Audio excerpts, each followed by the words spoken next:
All right, here we are. It is Wednesday, November 8th. We are live with Travail office hours. This will be our only office hours between the second and third events of the season. Um, with that said, the upcoming event is the last one of the year. It'll be our season finale. We've got all kinds of wild nonsense planned. I'm really excited to share it all with everybody and tell some crazy stories together and do some neat stuff. So, with that said, um, we have a smaller number of rules changes this time comparatively to last event, which is great. I think the rule system is sort of settling really nicely in a healthy place. I think that combat encounters are fun right now. Gotten lots of good feedback from players and from staff and from NPCs. I see people frequently smiling during combat encounters, so that's great too. And again, we're not afraid to sort of adjust things as time goes on, but um, we're sort of like trying to just sort of preemptively get in front of a couple of things, right? For this upcoming event, there's a bunch of people with 4 potential, which means those characters will have access to tenacity attributes. And in the playtesting that was done prior to Travail, the way that the tenacity attributes was originally worded was sort of fine, and was sort of needed depending on what list people were taking and a handful of other factors. But um, the and I've talked about this before. I'll talk about it a lot more times. Right, the meta that's developing at Travail sort of necessitates a little bit of a change here. So we're gonna do a light modification that keeps the tenacity attributes relevant and powerful without taking them to a place that requires us to rebalance the rest of the game. Um, so so that'll be the first thing that we talk about. Then there's a handful of other changes that sort of tie into the tenacity changes, and sort of even out some stuff for magic users and devout specifically. And then a small number of other things that are also being changed. That's not true. There's like one other thing that's really being changed, and then a couple of things that are being changed to balance out tenacity. Now, I say a couple, I literally mean two. And then I wanted to give a little sneak peek of what's going to come over the winter, and also help sort of communicate to folks um, why the winter change is being made, um, which is real. It's like related to the Herald of Malevolence stuff. Um, and I think it's a good change. I think people are going to be happy with it. If I was a player, I would be happy with it. So uh, there's nothing like bad in here. There's no like big nerfs coming to anything. Everything is, uh, player characters will continue to be, powerful from the get go, and get, sort of more powerful and more versatile as time goes on. So, um, with that said, let's get right into it. So, um, we have a little note here, right?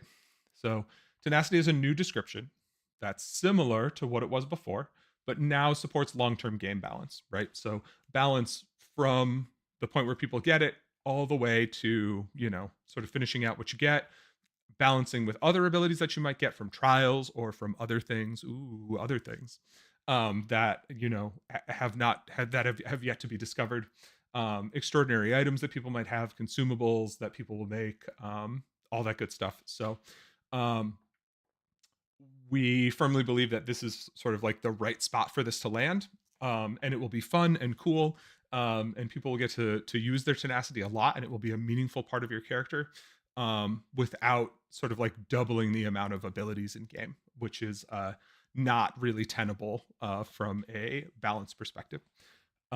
So tenacity now can be applied to the named abilities. We say named ability. It's like whatever's you have tenacity for, right? Like touch, magic, heal 2, tenacity. Like on devout. That's what we sort of mean by named ability. And So tenacity will now apply to different types of abilities, right? Basic, complex, ultimate, and other, which is stuff from like grants, bestows, consumable items. That will determine how frequently you can use tenacity with certain kinds of abilities, which is sort of what we landed on, as opposed to being like, oh, you just can't use it with basics, but there's still like complexes that are like doubled, and now they're sort of like going to become the best option. This ties into sort of the same idea of us making like loan abilities that are like, oh, you can do this once within a time period, and it becomes better when you do it, right? This is sort of more of that encourages you to be like, all right, you want to use at least one of your basics on the tenacities that you have, so that you can get an extra one. Um, and that'll make sense here, right? So once per minute, each tenacity attribute a character has can be used with a basic ability that the character uses. So now once per minute, your tenacity can apply to a basic. So functionally, for every tenacity attribute that you have that lines up with a basic that you have, if you use that basic, you get an extra basic in that minute. So that means at like 4 potential or 5 potential for some of the scoundrel specializations, you'll get an extra basic every minute. You'll go from 4 to 5, or if you took um, whatever generous, you'll go from 5 to 6. Um, so we think that this is enough. We also didn't want to leave it as an unlimited number of basics per minute, and sort of stifle people wanting to use their basics for other stuff, thinking like, oh, if I can like write like 4 damage is better than whatever the other things that I have. So you're probably going to do whatever you have the tenacity in once a minute, right? You take fighter, you're going to do melee 2 damage, right? You're going to do 2 damage and then get a free 2 damage. If you use subsequent 2 damages, those won't activate tenacity, right? You need to like wait the minute, which is really like the rulebook states. It's whenever you refresh all your basics, right? So if you refresh all your basics through an ability, or somebody does it for you, or whatever, then that would reset your tenacity, just like it does for loan abilities. It's once per refresh all window, which functionally turns out to no more than once per minute unless you have a special thing. And so you basically get an extra basic. Then, for the most part, when you hit 8 potential, so you have level 4 abilities in your subpath, you'll get like another tenacity that functionally gives you another basic as long as you do what that thing is, right? So fighter magic user, I get 2 damage and another 2 damage for free. Then if I do a magic 2 damage packet and another free magic 2 damage packet, now I've spent 2 of my 4 to do 4 things, and I still have 2 more, so I get up to 6. Um, and there might be times where that's not that helpful to you, right? You're like in a melee fight, and you're like, I don't want to like pull a packet out to do a packet thing, and that's fine, right? That's part of the versatility of the ability list that player characters have at Travail. So similarly to that, right? So tenacity once per minute apply to a basic, once per hour apply to a complex. This one's a little more interesting, and we'll get into more of this, right, as you see other changes on the list. So where this really shines is in the flurries that characters get, right? So flurry, if I have melee 2 damage flurry, I'm gonna have, when I activate that ability, I get 5 2 damages, right? It gives me 5, and so when it says like tenacity can be used with a complex once per hour, that can apply to the totality of the flurry, right? I spent a complex to get a flurry. I can choose to use tenacity with that if it's the corresponding ability, right? I fighter 4, melee 2 damage tenacity, activate a melee 2 damage flurry, right? The abilities line up.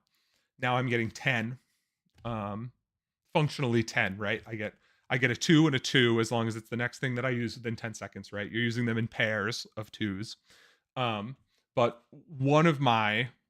if I'm spending a complex on it, one of my flurries becomes 10 instead of 5, which is great.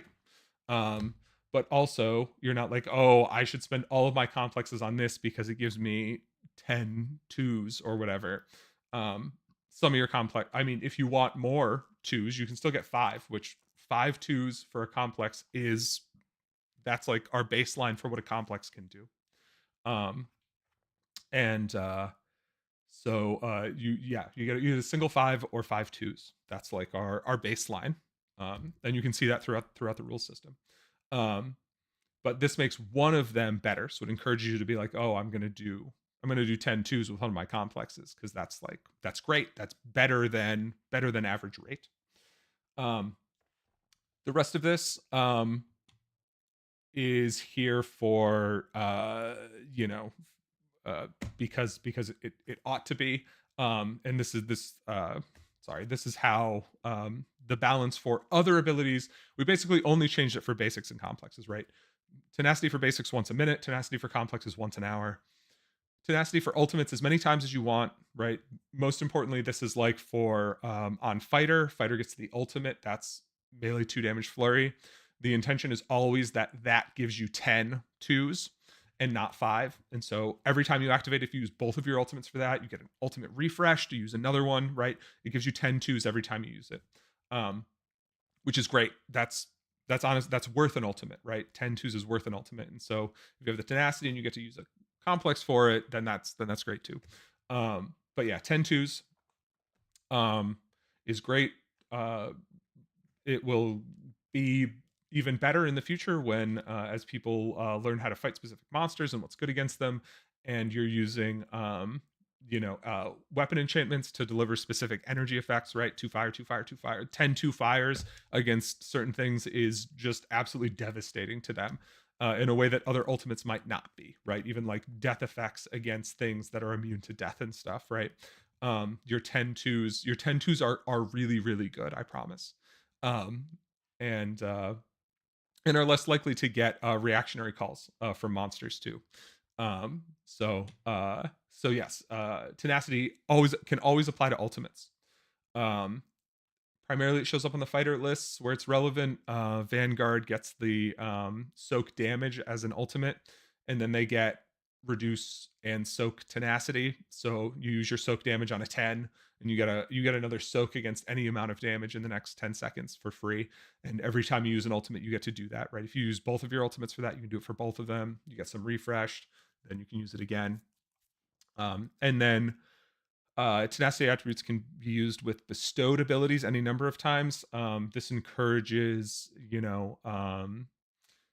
to maybe bestow yourself or get specific bestowments that can make your tenacity attributes better. You get a melee 2 damage flurry bestowed on you. You can just use your melee 2 damage tenacity with it, make it 10 instead of 5. Um, Also, right. So here's the right. Tenacity can apply to all 5 uses of a flurry and count as the once per hour use for complexes, right?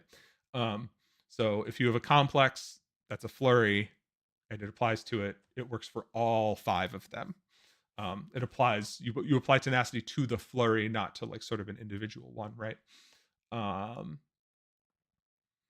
so this is sort of a thing that hasn't come up yet, but has been in the rulebook from its inception. Is tenacity does not apply to lone abilities unless they specifically state otherwise.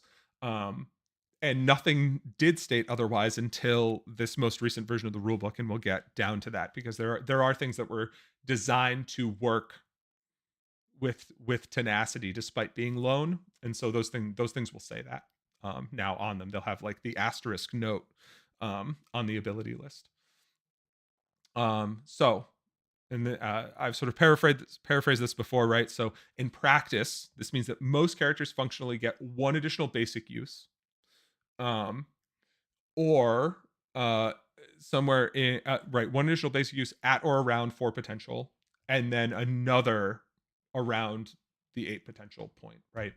Um, Additionally, once per hour, one of the character's flurry ability gets twice as many uses. That's sort of the intention. That's like our basic intention of what's going on here, right? So you get an extra basic at 4 potential, right? You play 2 events, you get an extra basic. You play 4 more events, you get another basic. But it's one of the like core 2-point abilities that's in the rule book, right? Melee 2, backstab 2. Well, all right. Scoundrel gets a little funny, but packet 2 damage, touch magic heal 2, right? Like our regular 2s, like you sort of get an extra one of those. And you'll get an extra one of a different thing, right? That will sort of help your character, be good at 2 things, at 2 specific sort of categories of things. And then one of your flurries gets better as well. And so, like I was saying, Scoundrel gets interesting.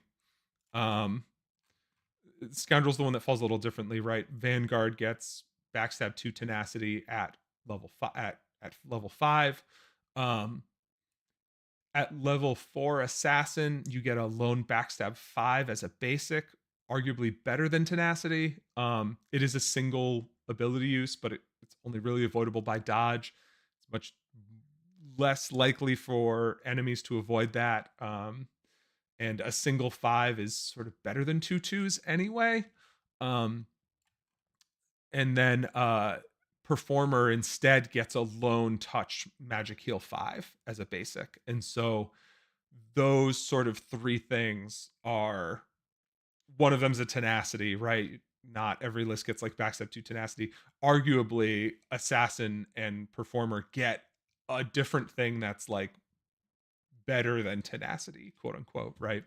um it's sort of like it's one more point than you would get, and it's done all at once, which frequently is better or more efficient, or however you want to word it. But all of this was done intentionally, and because of that, right, the Scoundrel 4 attribute is specifically red insight, right? And so red insight means you're getting an avoidance once per twilight before any other list does, right? It gives you a dodge once a twilight. And even out of the gate, like that's great. That would be great. And then if you participate in a discover request, right, you can contribute your red insight to 1 discover request per event.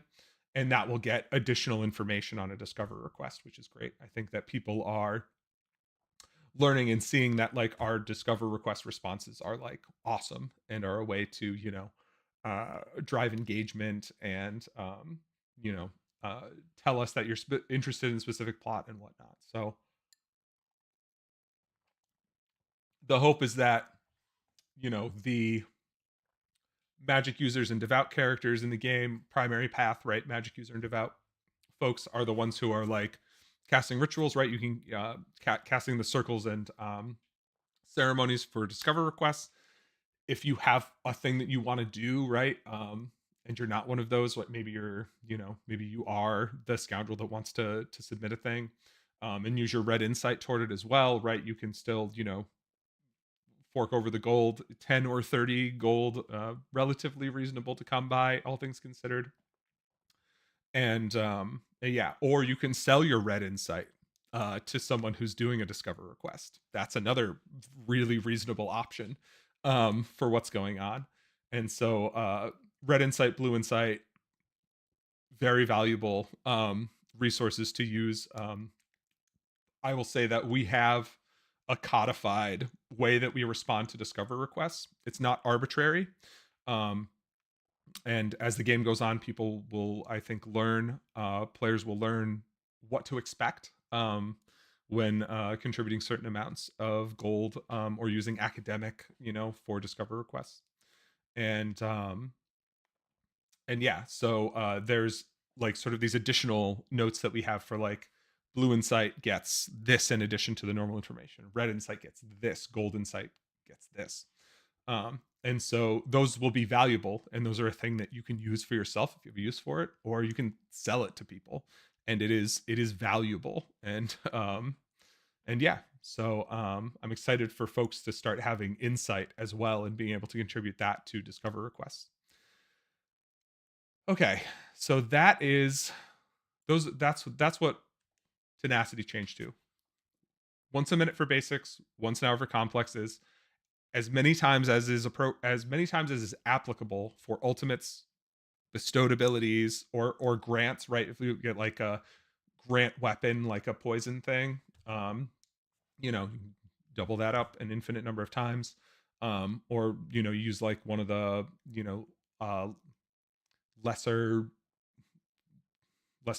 course whetstones, right? Like bestow a melee 2 damage, and you've got melee 2 damage tenacity, you'll get 2 uses out of that consumable. Um, or if you have packet magic 2 damage tenacity and you read a magic missile scroll, you can double up on it. Um, and Right, ultimates, bestowments, consumables, extraordinary items. If and when people start having them, right, your tenacities will also apply to those too, any number of times. Um, Tenacity does not apply to loan stuff, and we've sort of changed some things to line up with that. Yeah, so moving on from tenacity, and I'll do an announcement explaining all of this in brief at opening meeting too, just to make sure that people know. Um, okay, so refresh basic does not let you use your loan ability again. Refresh all basic does. And that sort of will also apply to loan and tenacity, fall into that same category for that. So I've used my like loan backstab 5 off of Assassin 4. I use that, and then I do some other stuff too, and I'm sort of like 30 seconds in after starting to use my abilities, and somebody comes up and they're like, oh, magic refresh basic. It's not even extra basic use, but I can't use my loan ability again yet.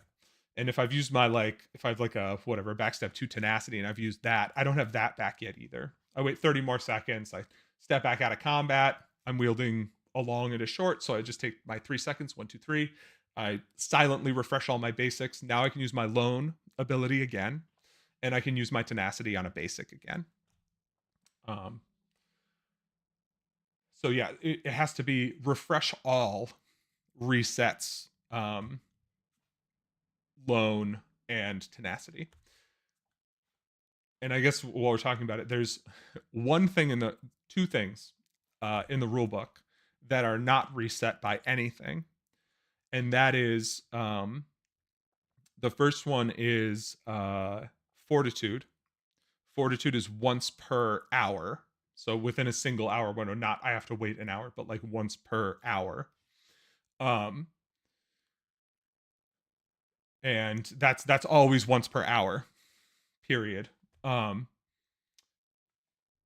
Yep, yeah, right. Refresh basic would refresh one basic. Refresh all basic would refresh all of your basics. Yep. And the same thing for complex, right? Refresh complex gives you one. Refresh all complex gives you all of them. Refresh ultimate, refresh all ultimate. Um, and so the second thing, right? So the first one's fortitude, fortitude once per hour. The second one is any gesture abilities are once per minute, right? That's and those that like doesn't get reset. You need to like wait a minute between gesture stuff. Um, so sort of that's part of what keeps like the gesture healing on Mystic sort of like in line and balanced with everything else. Um, cool. All right, so now we're gonna get into there's a handful of changes that happen to actual ability lists, um, and you'll see why in a second. It super makes sense, and is going to be good for everybody involved. So, um, Erudite 1 and Magic User 5 traded complexes so that everybody gets a complex that they can use their tenacity with, right? So Erudite 1 is now self magic refresh all basic. Magic User 5 is now packet magic 2 damage flurry. Um, and so they used to be the opposite way around. So now it will take folks longer to get to the flurry, right? You'll have to play a couple of events before you get there. But everybody will get to benefit from the tenacity with the flurry once they get to 5, which is good. That's what we want. That's good for everybody. Now at Erudite 1, instead of getting a flurry of 5 2s, you can refresh all your basics with an incant, right? You know, I I I restore my magical essence. I restore my magic. Yeah, plenty of syllables. Restore my magical essence. Magic refresh all basic. You're getting 4 abilities at that point, and so it's technically 1 less 2 damage than you did before. But erudite is supposed to be more versatile than powerful. It's supposed to sort of be wide instead of deep as far as power goes. And so that this is thematically and rules wise appropriate for that list, right? Because you can refresh all your basics and then use other basics that you have, right? It doesn't have to be melee twos, and so you sacrifice a single 2 damage packet in exchange for that. Um, and then once you hit level 4 anyway, if you're taking erudite, you still get 5 2, you can still get 5 2 damages, right? You have the packet magic 2 damage tenacity, so as long as you throw a packet, you get another one for free. You're still getting your 5 basics for a complex. um and then once you hit 8, if you have another appropriate list, you can turn your complex into 6, 6 twos of various things depending. So it's arguably better than it was before. Takes a little longer to get there, but this is this change is good for game balance and encourages people to take um, encourages a variety of specializations. Um, all right, the same thing with uh, Liminalist 1 and Devout 5 now. So Liminalist 1 is now the Touch Magic Heal 5 for a complex, and then Devout 5 becomes the Touch Magic Heal 2 Flurry.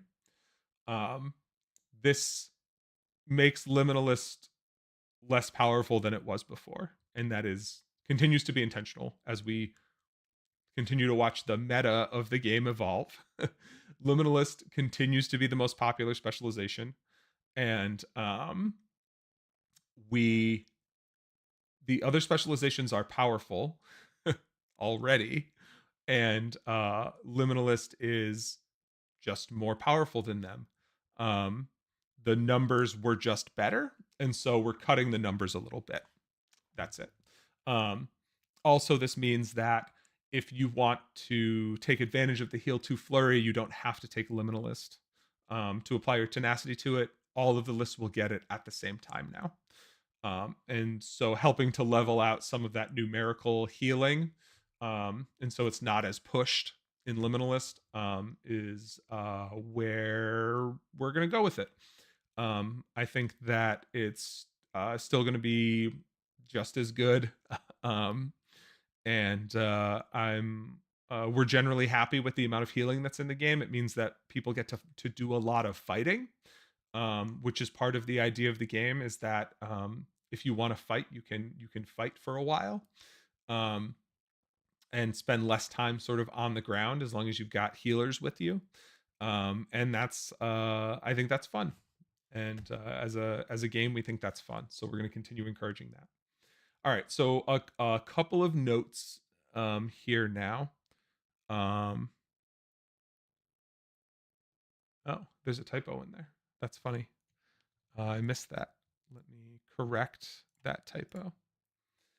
Because I copy pasted that. There we go. All right. Corrected. All right. So, um, Ranger 3 has a note added that tenacity attributes can be used with it despite it being lone. So Ranger 3 is was um melee 2 damage tenacity. Would touch magic heal 2 flurry be affected by the mystic ability touch magic? That's a great question. All right, so there is a section in the rule book, and I can actually pull it up here. Get that out of the way for a second. All right. That's not the one. And now I'm showing everything anyway. Great. I'm falling apart over here. All right, here's the rule book. That's not the rule book. Here's the rule book. All right, here's a rule book. Get that out of here. Um, so there is a section in playing the game Where is it?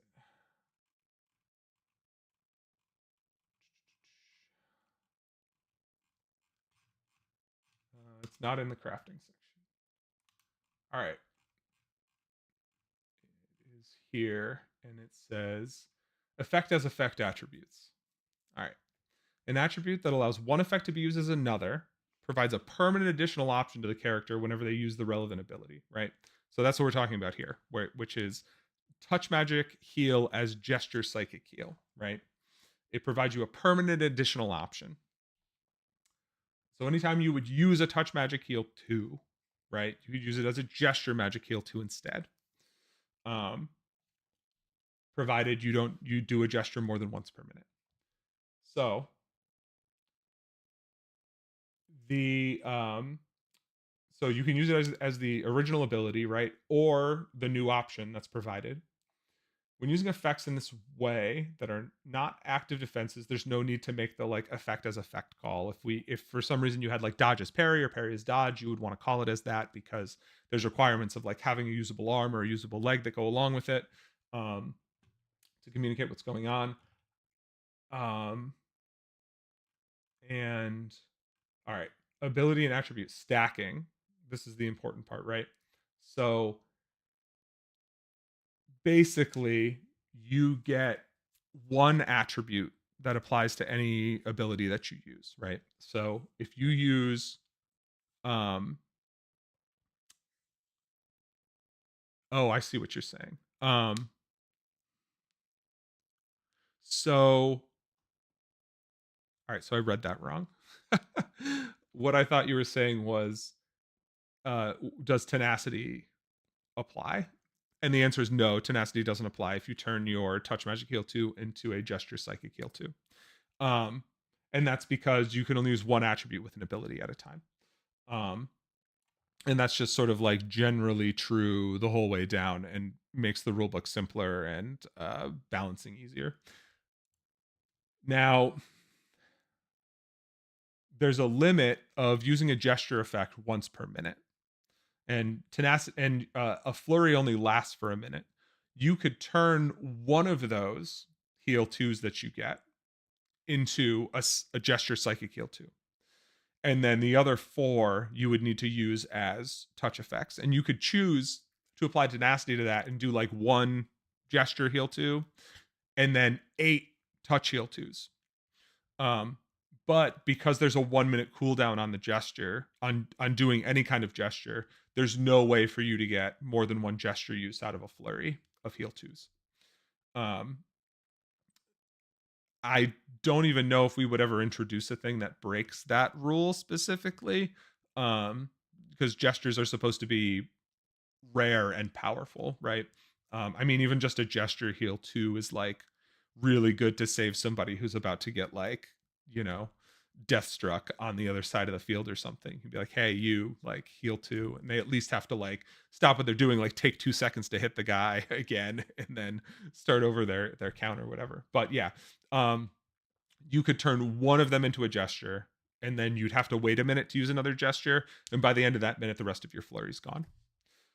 Um, okay, so Ranger 3 has a note that tenacity attribute can be used with it despite it being lone. So Ranger 3 is the complex that is melee 2 damage flurry, which is the same as the fighter ultimate that shows up later. Um, and so the intention here was always that the complex would function as the ultimate once per hour, basically. And so you take Ranger, you can do 10 melee 2s once an hour if you have with the tenacity attribute, which makes sense. And then Champion 2 is now the non-magic touch silver enchantment, and there's a note that tenacity can be used with it despite it being lone as well. Um, and that let me just double check that. Because we had gone through some other potential iterations of that. Yeah. Okay. Yeah. So yeah, champion 2 is lone touch silver enchant, which is a non-magic silver enchantment. So even if you're silenced, even if you're somewhere that magic doesn't work or whatever, you can still use it, and you can get 2 of them out of it with the silver enchantment tenacity that you get at champion 5. Okay. And then, all right, so Hierophant 1 becomes lone touch magic heal 5 for 2 basics. And that's so that it no longer applies to the tenacity heal 5 attribute. Um, and this will also make more sense in a second.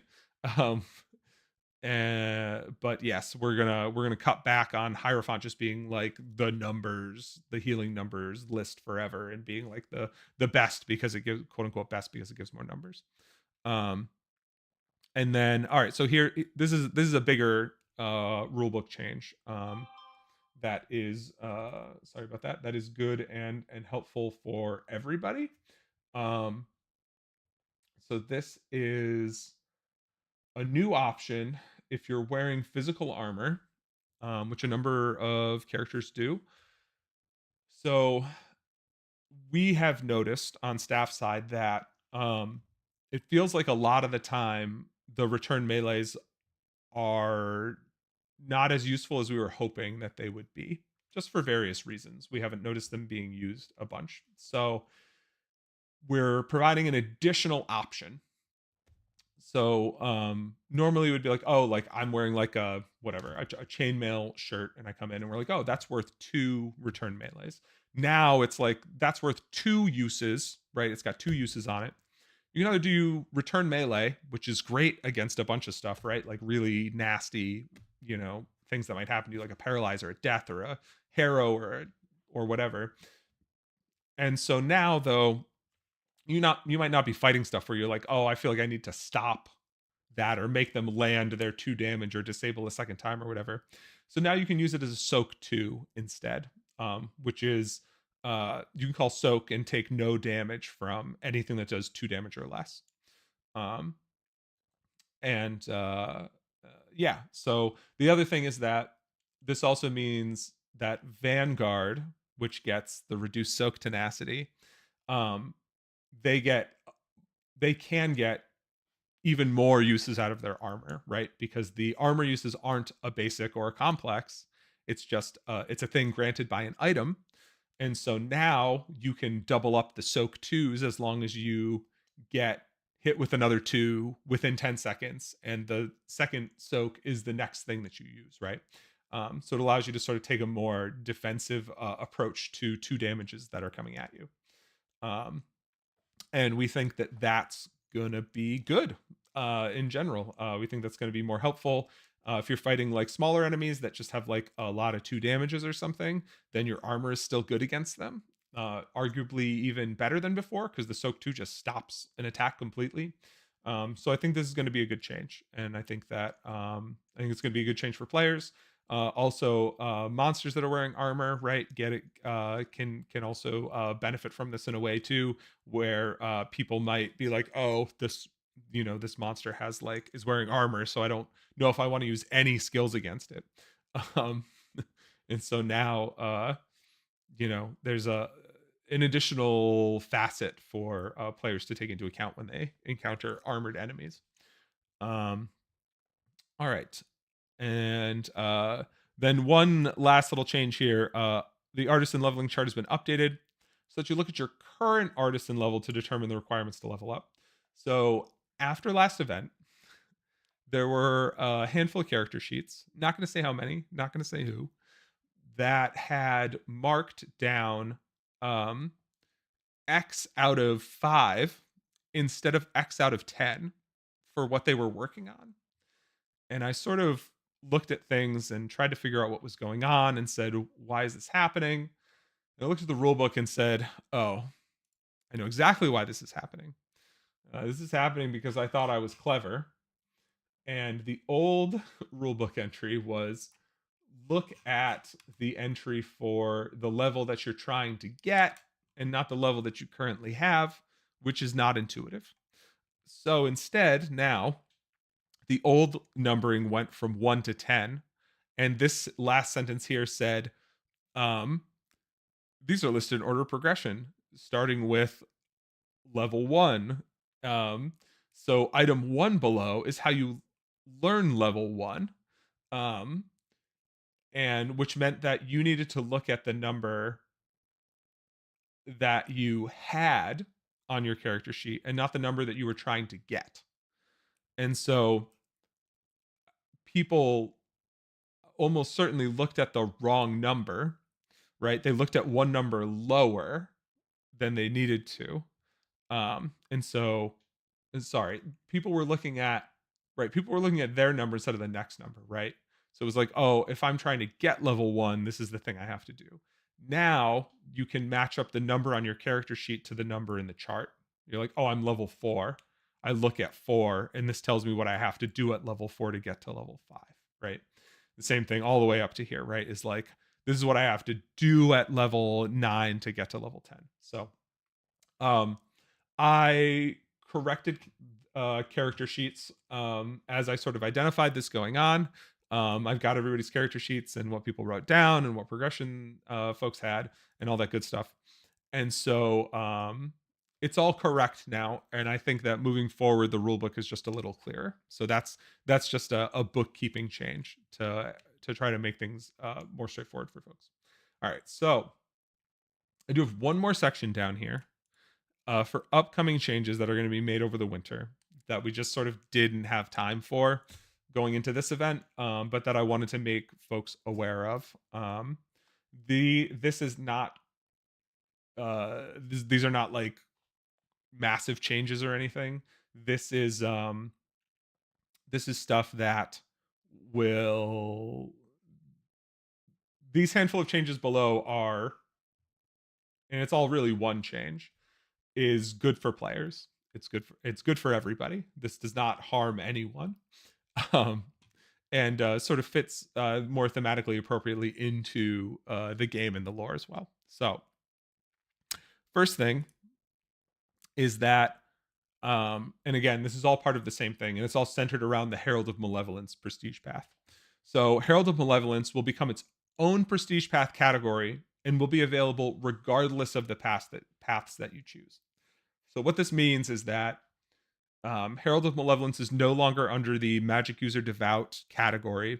It will move to its own category that will be any/any. Um, and so you'll still need to like designate for one event that you're working towards this, right? Um, so if you're, and this part of the rule will apply to new characters started in 2024 because this isn't going to be in place until then. So, and I'll talk about how we're going to sort of grandfather characters into this. Where basically it works in the most beneficial way to all players. That's it, right? Like we do stuff in the way that's most beneficial to players. Um, Really, anytime you have a question about the rules or how something's going to work, it works in the way that is most beneficial to players. So we're going to move Herald of Malevolence out to be its own category. It'll be any/any. So regardless of what paths you take, you can play Herald of Malevolence as your prestige path. That's sort of part one. Part two, it's going to be replaced in Magic User Devout with a new option. I think it's going to be like Thaumaturgist or something like that. Um, and we're going to, that's going to be sort of centered around inflict damage and armor spells is sort of like the working thing. Um, there's a lack of good armor spells in the rule book right now, and a lack of bigger inflict stuff. So that's a place that it could come into. So these changes are for a couple of reasons. Number one, I would like people who are playing Magic User Devout or Devout Magic User to have more than one option if they don't want to play the like quote unquote evil list or like the anti-hero list, right? Um, there's been a number of people who are sort of like, I don't want to do anything malevolence related, so I guess I'm taking Hierophant. and I don't like that. That's, you know, I don't think that that's like good or fun. So we're just going to put another option in there. But I don't want to take Herald of Malevolence out of the game. The other thing that it does is that if you want to play around with the sort of anti-hero malevolence part of the game, you don't have to take Magic User Devout. If you're like, look, I would like to do, I would like to have at least one, melee focused list and still be able to do a malevolence thing. Um, I want that to be an option for people.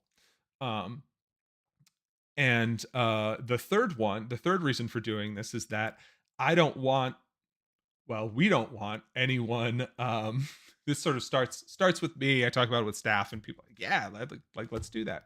Right, everything gets filtered through staff prior to all of this.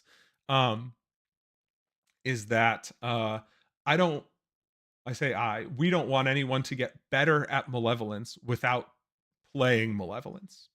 So right now you can play Hierophant for a bunch of games and then jump over to Herald of Malevolence. And you're like, oh, I'm just like, level 5 in this. And I never had to take Malevolence before. There's stuff that I don't know if anyone's found yet or realized yet, but like there are things that are pertinent to the like Herald of Malevolence stuff and malevolence related things that are going on. Um and I'm excited for people to explore and experience that stuff. And so I want this to be sort of a wholesale experience doing this thing. So we don't want it to be limited by what lists people take. And we don't want it to be limited by we don't want people to be able to jump into it after not having played it and interacting with it. So what this means in practice is that there'll be a 7th category on everybody's character sheet for malevolence under the prestige potential. If For new characters starting in 2024, you'll need to designate going into an event that you want to apply your prestige potential into malevolence. And I'll ask people at check-in and make sure. And if you do, that'll get you your first point in it. Moving forward, you have to take Herald of Malevolence in order to get more prestige potential in it. There's no other option. You have to do Malevolence to get better at Malevolence. Easy peasy. Makes sense, right? Now, we're going to add a second Herald of Malevolence list. So there'll be 2 Herald of Malevolence lists. There will be one that's a melee Herald, and the other one is the caster Herald. So if you have Fighter or Scoundrel as one of your lists, you can take the melee one. If you have Magic User or Devout as your path or subpath for the event, you can take the caster one. If you play Fighter Rogue or Fighter Scoundrel or Scoundrel Fighter, you can only take the melee one. If you play Magic User Devout or Devout Magic User, you'll only be able to take the caster one. If you play any combination of Fighter Magic User or Fighter Devout, or vice versa, right? Magic User Fighter, Devout Fighter, or Scoundrel Magic User, Scoundrel Devout, Devout Scoundrel, Magic User Scoundrel. So any of those 1, 2, 3, 4, 5, 6, 7, 8, those 8 options, you can take either of them, right? And it's not based on like your primary path or which one's your subpath or whatever. We'll just make it more versatile, right? We'll make it most beneficial to people. But the intention is not for it to be like, oh, I'm like taking just fighter list, but then I get casting from this. That's not where that's supposed to come from in gameplay. And so we'll write up that new list, which will be melee oriented. The current list will be the caster oriented one because it already is. And so folks will be able to take those even in any combination as long as they've like played for an event and done whatever. All right. So now characters that have already played events. Oh, I've already been playing like but I want to like do this now. What can I do? How do I, how can I like facilitate doing this? So what we're going to do is that anyone who's played Magic User Devout or Devout Magic User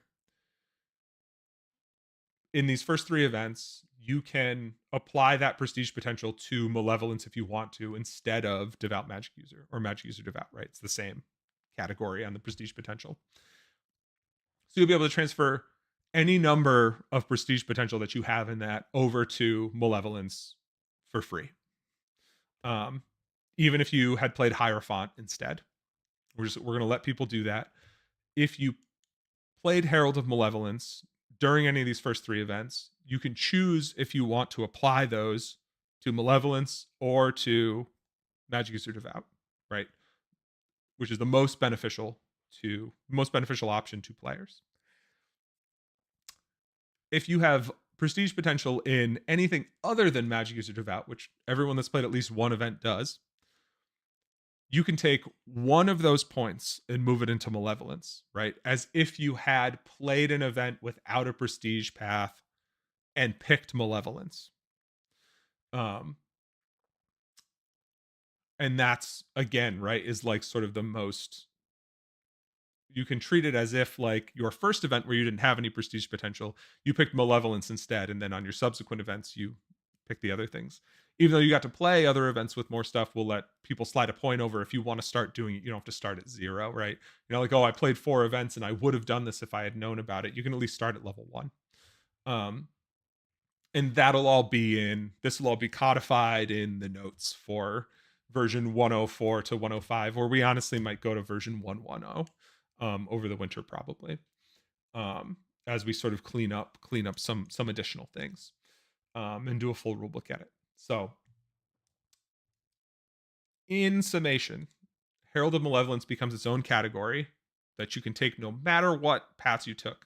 But there's a melee and a caster option, but you have to have a melee or caster list in order to take one of them. If you have a melee list and a caster list, you can pick either one. You can swap between them between events if you want to. In place of Herald of Malevolence on the Magic User Devout prestige paths, there'll be a new one. It's probably going to be called Thaumaturgist, and it will probably be focused around inflicts and armor, granting armor through spells. And it'll probably be a little pushed in order to compete with the support healing abilities of Hierophant. With that said, now that the life spells in the game have changed, and we've slid some stuff around on different lists, we're going to look at prestige path level 5 attributes and make sure that they line up to be equally useful for all possible specializations that could be part of them, right?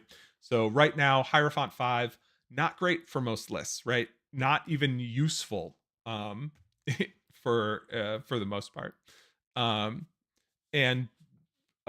So we're going to re-examine that and make sure that it's good, right? Nobody has 5 potential in anything, or prestige potential in anything. So we intentionally left that in order to address it later, specifically over the winter. And that's it. That's the whole list. So tenacity, once permanent for basic, once per hour for complex, any number of times for ultimates, bestowments, consumable items, extraordinary items. Erudite 1, Magic User 5, trade places, so that all magic users can benefit from the tenacity using it with a flurry. And Erudite 1 is not technically not as many 2 damage packets until later, in which case it is, until you hit level 4, in which case it is. So for 2 events it's less good, and for the rest of your life it's better. It's at least as good, if not better. Limitless 1, Devout 5, swap places so that all devout characters that get to level 5 can benefit from a double flurry once an hour, from the tenacious flurry once an hour. And then Limitless 1 becomes less powerful than it was before. Ranger 3 becomes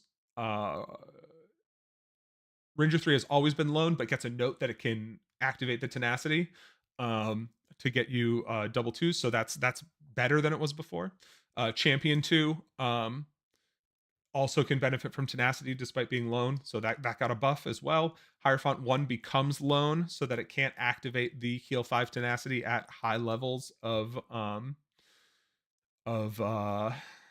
of devout. So that gets, it's a slight nerf. Um Wearing physical armor now allows you to do soak 2s in addition to return melee, so you pick one or the other at the time of use, which is a buff, a pure buff. And if you're playing Vanguard, eventually it becomes a real good buff. And then the artisan chart was clarified to so that hopefully it's clearer to people. And then, like I was just talking about over the winter, Herald of Malevolence and Magic User Devout Prestige Path changes, and we'll be re-examining the Prestige Path attributes at level 5 to make sure that they're all as universally useful to folks as possible. And of course, some other passes. The Devout Touch Heal 5 Tenacity probably changes now that it moved to Limitless, so we'll find a thing there that makes something. And yeah, so but yes, these changes relatively straightforward. The game will be better for these. I think folks will have more fun with them, and we continue to try to encourage people to pick whatever lists they think are cool and fun, as opposed to, oh, this one is just sort of numerically better and or objectively right. This is like the strongest one, and so, and we acknowledge that the game meta will develop regardless of us trying to sort of balance things, and that's fine. But we want to make sure that if folks are choosing quote unquote off meta lists, that they're not being like punished for doing so, right? Where it's like, oh, if I feel like I would have been more successful in this encounter if I had picked a different list. I don't want anyone to feel that way ever. So that's it. I'll wait an extra sort of 2 minutes here and like soft shoe and see if anybody has questions. Otherwise, yeah, we'll clock in at like exactly an hour basically, which is great. I didn't want to go super long tonight.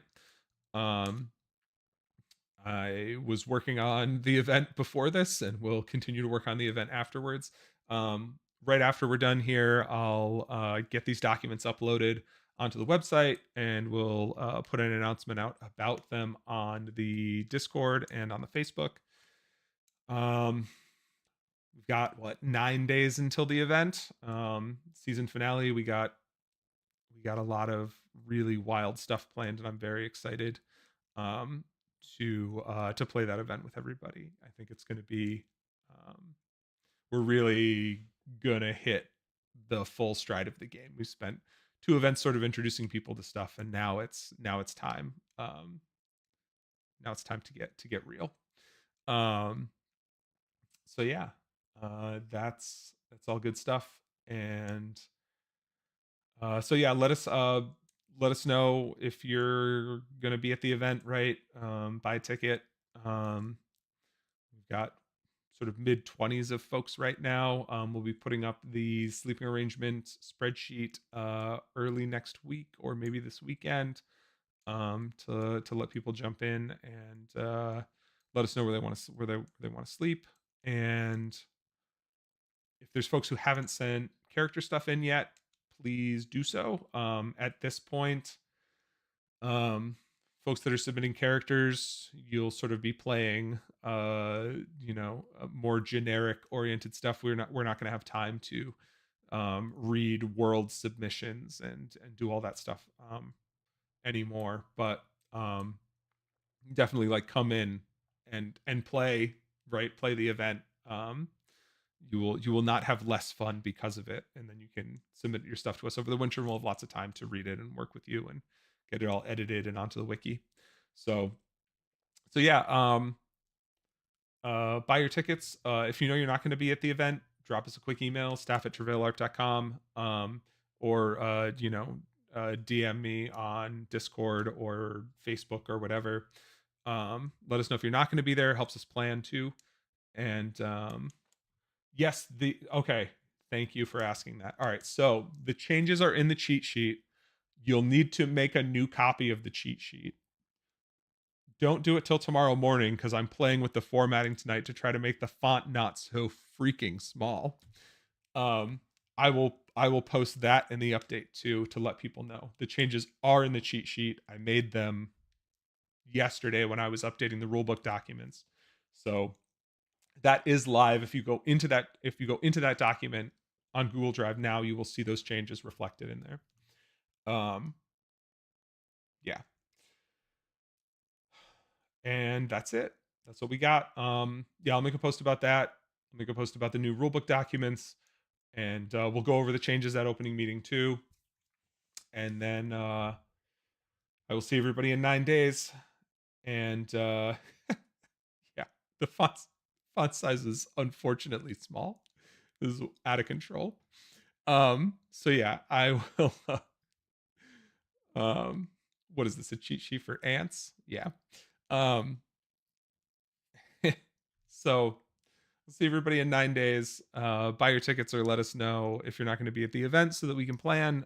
We've got stuff, for everybody. We're trying to hit everybody. No, I say trying. We literally have stuff written for everyone.